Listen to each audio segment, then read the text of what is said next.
നമസ്കാരം, ഞാൻ ഡോക്ടർ ബ്രിജേഷ്. സ്വാഗതം കരിയർ പാത്വേയിലേക്ക്. ഓസ്ട്രേലിയയിലേക്കുള്ള മൈഗ്രേഷൻ അല്ലെങ്കിൽ ഓസ്ട്രേലിയയിൽ പെർമനൻറ്റ് റെസിഡൻസ് PR വിസ ലഭിക്കുവാനായിട്ട് അതുമായി ബന്ധപ്പെട്ട ചില കാര്യങ്ങളാണ് നമ്മൾ ഈ വീഡിയോയിൽ മനസ്സിലാക്കുന്നത്. പ്രത്യേകിച്ച് ആ മേഖലയിലെ ഒരു എക്സ്പേർട്ടിൽ നിന്ന് ആ കാര്യങ്ങൾ നമുക്ക് മനസ്സിലാക്കാം.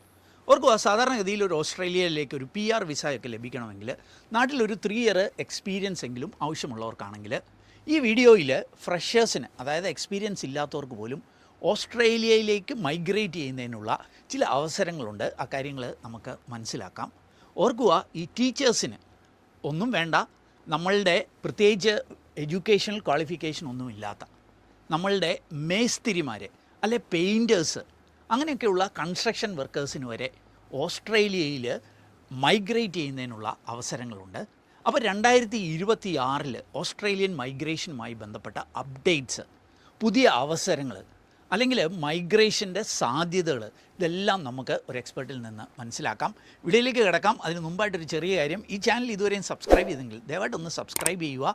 ഇതേപോലെയുള്ള വിദേശ അവസരങ്ങൾ, നാട്ടിലെ തൊഴിൽ അവസരങ്ങൾ, കരിയർ അവസരങ്ങളൊക്കെയാണ് നമ്മൾ ഈ വീഡിയോയിൽ പരിശോധിക്കുന്നത്. അപ്പോൾ വീണ്ടും സ്വാഗതം കരിയർ പാത്വേയിലേക്ക്.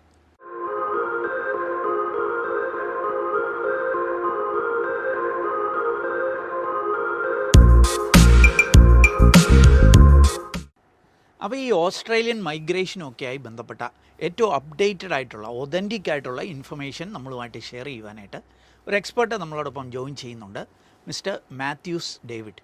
ഒരുപക്ഷേ ഈ ചാനൽ സ്ഥിരമായി കാണുന്നവർക്ക് പരിചിതമായ ഒരു വ്യക്തിയാണ്. പലപ്പോഴും ഈ ഓസ്ട്രേലിയൻ മൈഗ്രേഷനൊക്കെയായി ബന്ധപ്പെട്ട ഇൻഫർമേഷൻ നമ്മുടെ ചാനലിൽ നൽകുന്ന ഒരു വ്യക്തി. കൂടുതലും അദ്ദേഹം ഓൺലൈനിൽ ഓസ്ട്രേലിയയിൽ നിന്നാണ് ജോയിൻ ചെയ്യുന്നത്. ഇന്ന് ഫോർച്ചുനേറ്റ്ലി നമ്മളോടൊപ്പം നമ്മുടെ സ്റ്റുഡിയോയിൽ അദ്ദേഹമുണ്ട്. അപ്പം Mathews, welcome to career pathway. Mathews ഒരു ഓസ്ട്രേലിയൻ മൈഗ്രേഷൻ ലോ പ്രാക്ടീസ് ചെയ്യുന്ന വ്യക്തിയാണ്. അതിലുപരി ഓസ്ട്രേലിയൻ ഗവൺമെൻറ്റിൻ്റെ ഓതറൈസ്ഡ് ആയിട്ടുള്ള ഒരു മൈഗ്രേഷൻ കൺസൾട്ടൻ്റാണ്. ഇവരുടെ ടേംസിൽ ഇവർ വിളിക്കുന്നത് മാര ഏജൻറ്റ് എന്നാണ് വിളിക്കുന്നത്. അപ്പോൾ അങ്ങനെയുള്ളൊരു വ്യക്തിയാണ്. അദ്ദേഹത്തിൽ നിന്ന് ഏറ്റവും ഒതൻറ്റിക് ആയിട്ടുള്ള ഇൻഫർമേഷൻ നമുക്ക് മനസ്സിലാക്കാം. അപ്പോൾ മാത്യൂസ്, എനിക്ക് അറിയേണ്ട ഏറ്റവും പ്രധാനപ്പെട്ട ഒരു കാര്യം, ഓസ്ട്രേലിയൻ മൈഗ്രേഷൻ്റെ ചാൻസസ് ഇപ്പോൾ എങ്ങനെയാണെന്നുള്ളതാണ്. കാരണം ഇപ്പം നമ്മൾ നാട്ടിൽ ഒത്തിരി ഈ ആൻറ്റി മൈഗ്രൻറ്റ് സ്ട്രൈക്കുകളും റാലികളും ഒക്കെ നടക്കുന്ന വാർത്തകളൊക്കെ കേൾക്കുന്നുണ്ട്. എന്ന് മാത്രമല്ല, ഇപ്പം UK യിലും കാനഡയിലും ഒക്കെ ഇത് ഭയങ്കരമായിട്ട് കുറഞ്ഞു. അപ്പം ഓസ്ട്രേലിയ ഒത്തിരി പേര് പ്രതീക്ഷയോടെ നോക്കുന്നതാണ്. പക്ഷേ അവിടുത്തെ സിറ്റുവേഷൻ ഇപ്പോൾ എന്താണ് ഒന്ന് സൂചിപ്പിക്കും? തീർച്ചയായിട്ടും അതൊരു വലിയ ഹോട്ട് ടോപ്പിക് ആണല്ലോ, ആൻറ്റി മൈഗ്രേഷൻ റാലീസൊക്കെ ഓസ്ട്രേലിയയിൽ. എനിക്ക് തോന്നുന്നു ഞങ്ങളുടെ മീഡിയയെക്കാളും കൂടുതൽ സെലിബ്രേറ്റ് ചെയ്തത് ഇന്ത്യൻ മീഡിയാസാണ്. ഞങ്ങളെ സംബന്ധിച്ചിടത്തോളം അത് വലിയ പ്രശ്നങ്ങളൊന്നും ആയിട്ട് നമുക്ക് അവിടെ ഫീൽ ചെയ്തില്ല. നമ്മളെപ്പോഴും ജോക്കായിട്ട് പറയാറുണ്ട്, ആൻറ്റി ഇമിഗ്രേഷൻ റാലി കഴിഞ്ഞിട്ട് അവർ ചൈനീസ് റെസ്റ്റോറൻറ്റിൽ പോയിട്ട് ഫുഡ് കഴിച്ചിട്ടാണ് ഹലോ പറഞ്ഞിട്ടാണ് പിന്നെ അത്രയ്ക്കേ ഉള്ളൂ അവർക്ക് ആൻറ്റി മൈഗ്രേഷൻ. പക്ഷെ എന്നിരുന്നാലും ഒരു ആൻറ്റി മൈഗ്രന്റ് സെന്റിമെന്റ് ഓസ്ട്രേലിയയിൽ ഇപ്പം നിലനിൽക്കുന്നുണ്ട്. പൊളിറ്റിക്കലി അത് മുതലെടുക്കുന്ന പാർട്ടീസ് ഉണ്ട്. ഇവിടുത്തെ പോലെ ആൻറ്റി ഇമിഗ്രന്റ് പാർട്ടീസ് അവിടെയുണ്ട്. അത് അവരതിനെ കൃത്യമായി മുതലെടുക്കുകയും അതിൻ്റെ ഭാഗമായിട്ട് ഓസ്ട്രേലിയൻ ഗവൺമെൻറ് സ്ട്രാറ്റജീസ് കുറച്ച് ടൈറ്റ് ആക്കാനുള്ള സാധ്യത ഈ 2026-27 വർഷങ്ങളിലേക്ക് ഉണ്ടാവാറുണ്ട്. എന്നിരുന്നാലും ഈ വർഷവും ഈ ആൻറ്റി ഇമിഗ്രേഷൻ റാലി പ്രഖ്യാപിച്ചതിന് ശേഷമാണ് ഓസ്ട്രേലിയൻ ഗവൺമെൻറ് ഈ വർഷത്തെ നമ്പേഴ്സ് എത്ര പേര് എടുക്കുന്നത് എന്നുള്ളത് പ്രഖ്യാപിച്ചത്. അതിൽ അവർ ചേഞ്ചസുകളൊന്നും ഉണ്ടായിട്ടില്ല. ഈ ആൻറ്റി ഇമിഗ്രേഷൻ റാലിക്ക് നേതൃത്വം കൊടുത്ത ഒരാൾ സൗത്ത് ആഫ്രിക്കൻ, അദ്ദേഹത്തെ നാട് കടത്തി തിരിച്ച് സൗത്ത് ആഫ്രിക്കയ്ക്ക് വിട്ടു. അതിൻ്റെ നേതാവിനെ പിടിച്ച് ന്യൂസിലാൻഡിലാണ് ഇപ്പോൾ ജയിലിലാണ്. അദ്ദേഹത്തിനെ നാട് കടത്താനുള്ള നമ്പേഴ്സിൽ ചേഞ്ച് ഇല്ല എന്ന് പറഞ്ഞു. എത്രയായിരിക്കും ഈ നമ്പേഴ്സ്? അതായത് ഓരോ വർഷവും എത്ര മൈഗ്രൻസിനെ അവർ സ്വീകരിക്കുന്നുണ്ട്? കഴിഞ്ഞ വർഷത്തെ പോലെ തന്നെ ഈ വർഷം നമ്പർ 1,85,000 നമ്പേഴ്സ് ആണ്. ആ 1,85,000 പേർക്കാണ് 1.85 lakhs ഓസ്ട്രേലിയൻ സ്ഥിരതാമസം ഈ വർഷം നൽകുന്നത്. ശരി, ഓക്കെ. അപ്പം ആ നമ്പേഴ്സിൽ എന്തെങ്കിലും ചേഞ്ചസ് ഒന്നുമില്ല. അപ്പോൾ എനിക്കറിയേണ്ടത് വേറെ ഇപ്പോൾ ഈ 2026 വരുമ്പോൾ എന്തെങ്കിലും ഷിഫ്റ്റ്, മറ്റെന്തെങ്കിലും കാര്യങ്ങളുണ്ടോ? കുറേ കൂടെ ടൈറ്റ് ആകുന്നുണ്ടോ? അല്ലെങ്കിൽ ഏതൊക്കെയാണ് ഹോട്ട് സെക്ടേഴ്സ്? അങ്ങനത്തെ കാര്യങ്ങളൊന്ന് സൂചിപ്പിക്കാം. ഓസ്ട്രേലിയൻ മൈഗ്രേഷൻ ടൈറ്റ് ആവുന്നതെന്ന് ചോദിച്ചാൽ അത് കോണ്ടെക്സ്റ്റിൽ ചോദിച്ചു കഴിഞ്ഞാൽ ഈ കാനഡയും US-ഉം UK-യും ടൈറ്റ് ആയപ്പം കോമ്പറ്റീഷൻ ഇസ് ഗെറ്റിംഗ് നല്ല ഹയർ ആയി വരുന്നത്. അങ്ങനെ കോമ്പറ്റീഷൻ കൂടുതൽ. അപ്പം ഡിമാൻഡ് കൂടുതലാണ്, സപ്ലൈ സെയിം ആണ്. അപ്പോൾ അതുകൊണ്ട് തന്നെ ഉള്ള ഒരു ടൈറ്റ്നസ് വരുന്നുണ്ട്. അല്ലാതെ വലിയൊരു ചേഞ്ചസോ അങ്ങനെ ഒരു റിഫോം ഒന്നും ഇമിഗ്രേഷനിൽ ഈ വർഷം വരെയും കൊണ്ടുവന്നിട്ടില്ല. പക്ഷേ there is something going behind. അപ്പോൾ ഒരു കോൺവെർസേഷൻസ് സ്റ്റാർട്ട് ചെയ്തു. നമുക്ക് അതിൻ്റെ കുറച്ച് സ്റ്റഡികൾ നടത്തി, കുറച്ച് റിപ്പോർട്ട്സ് സബ്മിറ്റ് ചെയ്തു. അതൊരു റിഫോർമേഷൻസ് ഇമിഗ്രേഷനിൽ വരാനുള്ള സാധ്യതകൾ തള്ളിക്കളയാൻ സാധിക്കില്ല. പക്ഷെ അത് ഇമ്മീഡിയറ്റ്ലി ഉണ്ടാവില്ല എന്നുള്ളതാണ് ഞങ്ങളുടെ പ്രതീക്ഷ. ഓക്കെ, അപ്പോൾ ഈ 26 ഹോട്ട് സെക്ടേഴ്സ് കൂടുതൽ ഡിമാൻഡുള്ള ഏതൊക്കെയാണ്? കോവിഡിന് ശേഷം നമുക്ക് പൊതുവായി ഡിമാൻഡുള്ള health, allied health sectors still continuing ആണ്. അവർക്ക് ഒരു ഫാസ്റ്റസ്റ്റ് വിസ അപ്രൂവലും ഇൻവിറ്റേഷനും പോകുന്നതാണ്. അതിനോടൊപ്പം തന്നെ ടീച്ചിങ് ആയിട്ടുള്ള ഒരു ഒക്കുപേഷൻ ലിസ്റ്റുകൾ ആഡ് ചെയ്തു. പക്ഷേ ഏറ്റവും ലേറ്റസ്റ്റ് ആയിട്ട് വരുന്നത് ഓസ്ട്രേലിയ ഒരു കൺസ്ട്രക്ഷൻ ഫേസിലൊക്കെ കടന്നു. ഇപ്പോൾ കോവിഡ് കഴിഞ്ഞു, ഹെൽത്ത് ആൾക്കാരെ കൊണ്ടുവന്നു. ഇപ്പോൾ ഒരു highly construction focused building. Australia ഒരു ഒളിമ്പിക്സ് കൂടെ വരുന്നുണ്ട്, 32 ഒളിമ്പിക്സ് വരുന്നു. ബ്രിസ്ബെയിൻ ഒളിമ്പിക്സ് അല്ലേ? അതെല്ലാമായിട്ട് ബന്ധപ്പെട്ടിട്ട് ഒരു കൺസ്ട്രക്ഷൻ ഫേസ് ആണ് ഇപ്പം ഏറ്റവും കൂടുതൽ വരുന്നത്. അപ്പോൾ കൺസ്ട്രക്ഷനുമായിട്ട് ബന്ധപ്പെട്ടിട്ടുള്ള അല്ലെങ്കിൽ ഡിഫൻസുമായിട്ട് ബന്ധപ്പെട്ടിട്ടുള്ള എല്ലാ ഒക്കുപേഷൻസും കൂടുതലായിട്ട്. അപ്പം കൺസ്ട്രക്ഷൻ, ഹെൽത്ത്, ടീച്ചിങ്, ഈ മൂന്നും നല്ല ഒരു ഹോട്ട് ഡിമാൻഡഡ് ഏരിയ ആണ്. അപ്പോൾ അതിൻ്റെ അല്പം ഡീറ്റെയിലേക്ക് പോവുകയാണെങ്കിൽ ആദ്യം നമുക്ക് കൺസ്ട്രക്ഷൻ എടുക്കാം.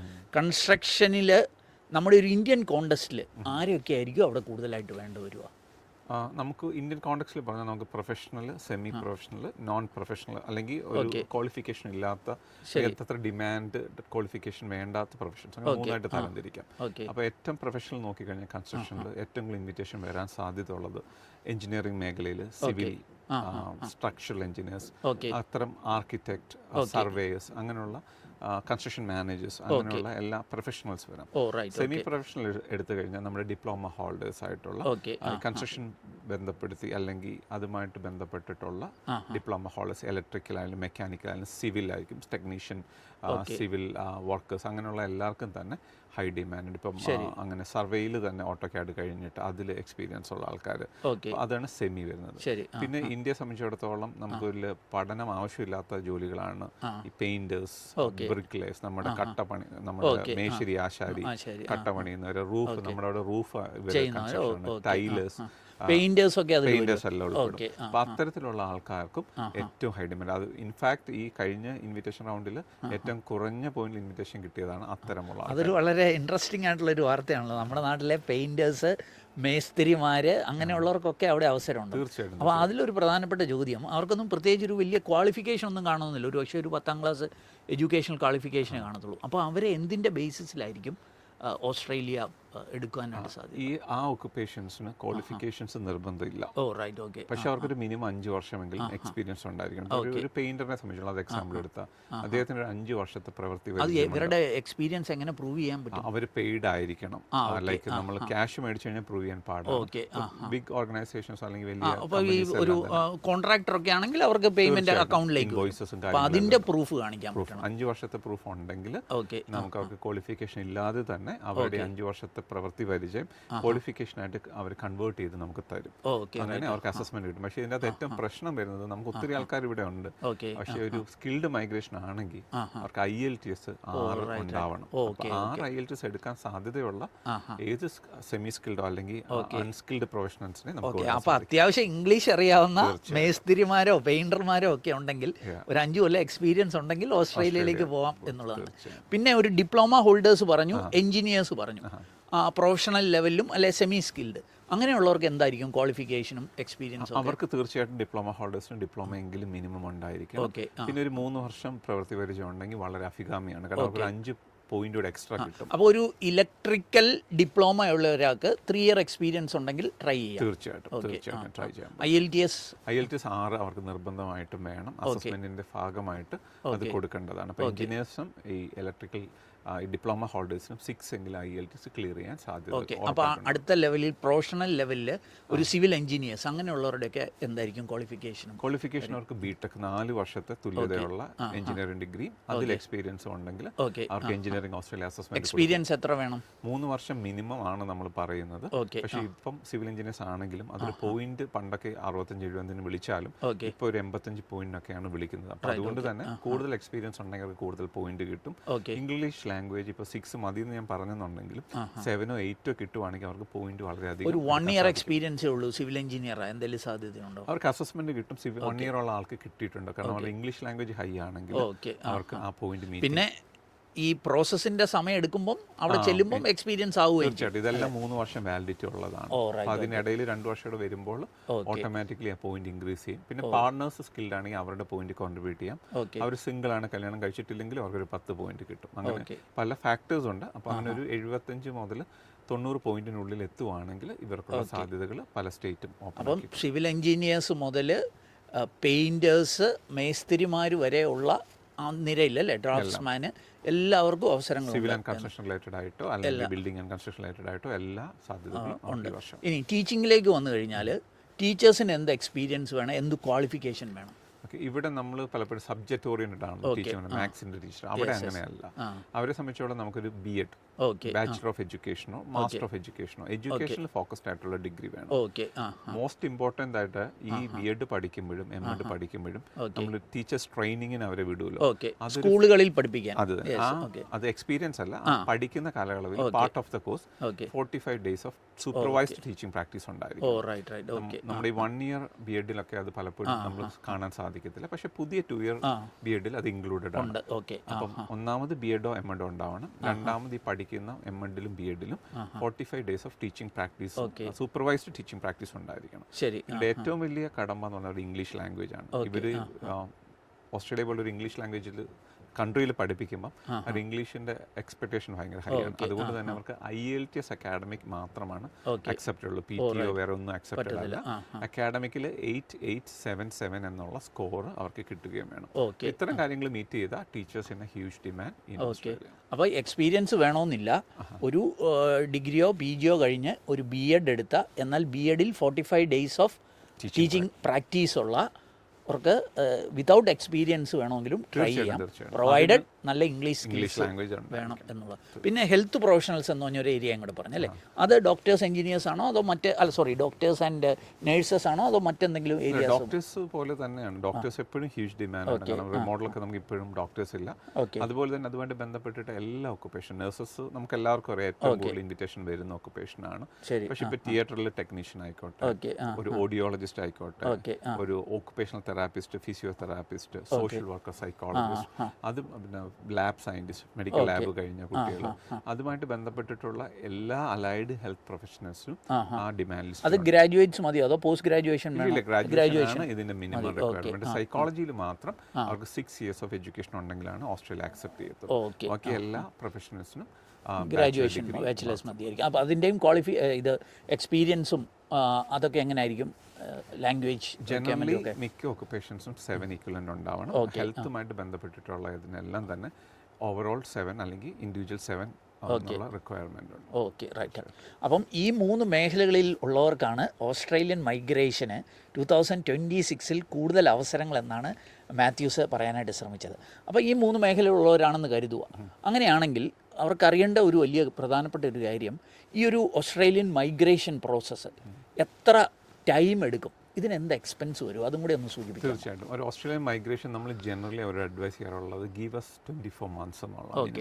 നമ്മൾ ഈ തരുന്ന അസസ്മെന്റ് എല്ലാം തന്നെ 36 മാസം വാലിഡിറ്റി ഉണ്ട്. ഇംഗ്ലീഷ് ലാംഗ്വേജ് 36 മാസം വാലിഡിറ്റി ഉണ്ട്. അത്രത്തോളം സമയം എടുക്കാൻ സാധ്യതകളുള്ള ഓക്കുപേഷനാണ്. പക്ഷേ ഇൻ ടേംസ് ഓഫ് ഡിമാൻഡ്സ്, ഇപ്പോൾ ഒത്തിരി നഴ്സസ് ഒക്കെ ആണെങ്കിൽ ചിലപ്പോൾ 8 മാസം കൊണ്ട് 6 മാസം കൊണ്ടൊക്കെ ഗ്രാൻഡ് ആവും. സോഷ്യൽ വർക്കേഴ്സ് ഗ്രാൻഡ് ആവാറുണ്ട്, ഫാർമസിസ്റ്റ് ഗ്രാൻഡ് ആവാറുണ്ട്. അപ്പോൾ അങ്ങനെ എത്ര ഹൈ ഡിമാൻഡിങ് ഉള്ളതാണെങ്കിൽ ഇൻവിറ്റേഷൻ ചിലത് ചെയ്യും. പക്ഷേ ജനറലി 2 വർഷം വരെയും മിനിമം ഒരു ഒക്കുപേഷൻസിന് എടുക്കാറുണ്ട്. പക്ഷെ പോയിന്റ് കുറവാണെങ്കിൽ ചിലപ്പോൾ അതിലൊക്കെ പൂളിൽ കടന്നുകൂടാൻ സാധിക്കത്തില്ല. അപ്പോൾ നമ്മൾ പൊതുവെ അവരോട് പോയിന്റ് ഇൻക്രീസ് ചെയ്യാൻ പറയാറുണ്ട്. അപ്പോൾ ഒരു 36 മാസം വരെയും ഒരു പ്രോസസ്സിന്, അപ്പോൾ 6 മാസം മുതൽ 3 വർഷം 2.5 വർഷം വരെ പോകാനായിട്ട് സാധിക്കും. എന്താ എക്സ്പെൻസ് വരും? അതുകൊണ്ട് മെയിൻ കോസ്റ്റ് വരുന്നത് ഇത് വിസയുടെ ഫീസാണ്. അത് നമ്മൾ ഇത് ഇൻവിറ്റേഷൻ കിട്ടിയ ശേഷമുള്ള ഫീസാണ്.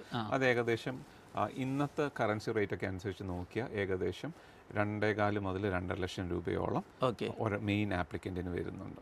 പിന്നെ അതിന്റെ സെക്കൻഡറി, മാരീഡ് ആണെങ്കിൽ സെക്കൻഡറി ആപ്ലിക്കന്റിന് അതിന്റെ പകുതി, കുട്ടികളുണ്ടെങ്കിൽ അതിന്റെ പകുതി, അതാണ് മെയിൻ ആയിട്ട് വരുന്നത്.